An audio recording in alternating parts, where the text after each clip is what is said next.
Has this happened to you? You come out in the morning and your patch of green beans that were looking so beautiful are now just sticks coming out of the ground. And then we have our little prints showing our culprit. Yep, deer get into the garden, and it's so frustrating when everything is looking so beautiful. These pole beans were past the trellis, and now sticks. They're all sticks. All the leaves are gone. Look at that. Isn't this frustrating? And it's not just the tender beans that they go for. They walk around, they check things out. They go, here's a tomato plant. Wonder if that's tasty. No, they didn't like that one, thank goodness, because this is my huge row of Roma tomatoes. But they came over to my early girls, and look at that. All topped off. Thank goodness the tomatoes are still there. These were my beefsteak. Nothing. It's all gone. Even my cherry tomatoes get to the tops and they've been nibbled off. Hi there, it's Marie. Welcome to Real Life on the Homestead. And yes, deer can be an issue on the homestead. And even though we have fencing all around the garden, this year, I'm assuming it's because the bugs are so bad, deer tend to come out a little bit more than usual. We've been gardening in this space for years, and we've never had our garden decimated so many times. I keep replanting my beans, and just as they bush up, the deer come back. I've tried different things, and that's what I thought. You know what? If you're here because you're having deer issues. So let's discuss a bunch of different options to keep the deer out. And then I'm gonna call our uncle up north and see what he does, because all he does around his garden is a snow fence like we have, and he's had a garden for 70 years, I'd say, and he has a beautiful garden every year, and he keeps the deer out. So let's find out what he's doing. Now let's start off by discussing the replanting. I am not taking these stumps out because some of them have leaves and they may regrow. And you know what? You could always hope. You see here? Look at this. I'm trying to get focus in on here. You see those leaves? They may regrow. And because these are pole beans, you just never know. So I'm going to leave them in. But in between, what I'm doing is I'm going to plant a couple more beans at the base and hope that I get a bean harvest this year. This is my third attempt this year. Kind of discouraging, but damn it, I am determined to get some beans this year. Well, I've moved in to the shade because it's a hot one. And let's just talk a little bit about how deer react. First of all, their eyesight is not very good. They get pretty close to be able to see clearly. So they rely on their hearing. So when they hear little noises or anything, any sudden movement, and they can't see it clearly, that will put them on alert. They are jumping our fence. That's how they're getting into the garden.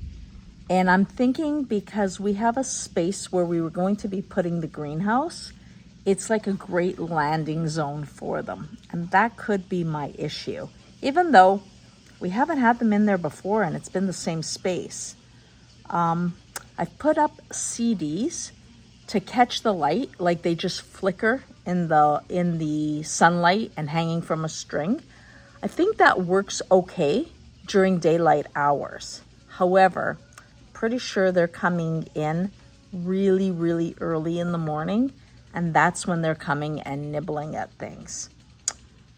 I've heard about using pie plates. I've never done that, but I'm willing to try. So I'm going to hang some pie, I'm just going to go pick up dollar store pie plates and hang them around the garden. If they clank together, that sound might help keep them away. I'm gonna try to maybe, I keep looking over at the garden as I'm thinking. I'm gonna try to put up some strings across the way and hang the pie plates from there. The other thing is, we've used electric fences before, but if they're jumping the snow fence, I'm wondering if they're gonna jump the electric fence, and I don't wanna go through the work of setting it up because we have the movable electric fences that we kept around the bees.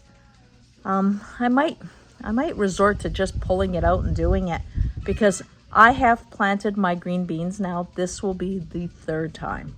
A little frustrating. It is mid-July, so I still have enough time to get a crop of green beans, and I'm hoping to do that.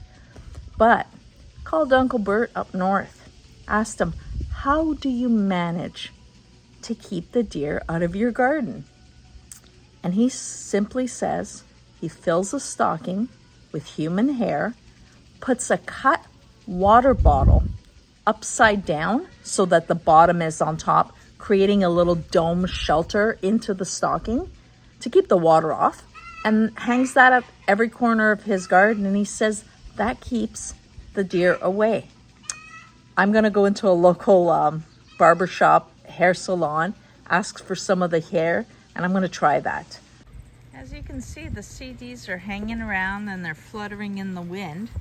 They do catch light every once in a while, but it's just not enough. I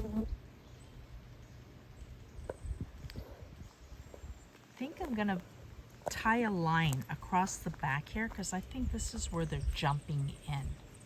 Because when they get over this fence here, they have this perfect landing pad. That could be my issue. I think I'll grab a couple of cattle panels and just teepee them in this area so it's not such an attractive landing zone. Because they come in here, they taste the beans, or sorry, they taste the tomatoes, and then they walked around and literally helped themselves to the beans. So I'm thinking I need to deal with this zone. Until the greenhouse goes up, this is just way too attractive for them. I'm gonna go, I've got one here. Let me just show you. Just threw on a pie plate here. Hear that sound? I'm thinking if I put something like that just in a few spots, that might help. The other option is companion plants. I have had them in the garden before, but not this year. And it's just basically flowers that don't have a very nice scent and they detract the deer. Might have to think about that again. Look at my spot here. This is all mint.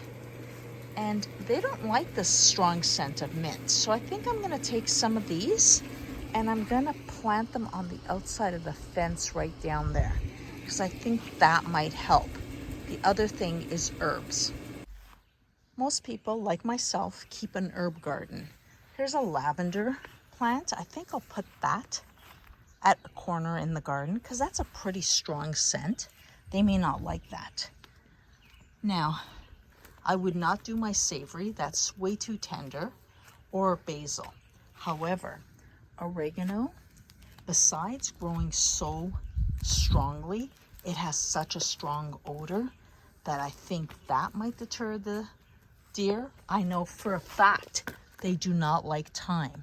So I'm gonna take some time and plant that into the rows at the end of each row. And a strong plant for us, and I'm sure strong and uninviting for the deer, would be sage. Number one, they have furry leaves and they don't like that. They like smooth, silky, tender leaves. I'm not putting my rosemary down there, but that would work well because it's woody and they don't like the woody texture. However, I think I'm gonna do some herbs next year that have a strong scent and put them at each end of each row. Well, friends, wish me luck because I think I'm gonna need it this year. But one thing I will not resort to is spraying chemicals. I will not contaminate my soil. I will not contaminate my groundwater and I definitely would not put any of my animals at risk. So spraying is not an option. I hope you're following along with us. I'll give you results into the fall. Wish me luck, like I said. Keep following us and subscribe to our channel and share with your friends. And if you have any suggestions that could help, please put them down in the comments. Might help me, but it might help others. And that's how we work as a homesteading community. Thanks a lot. Have a great day, and we'll talk to you next time. Off I go.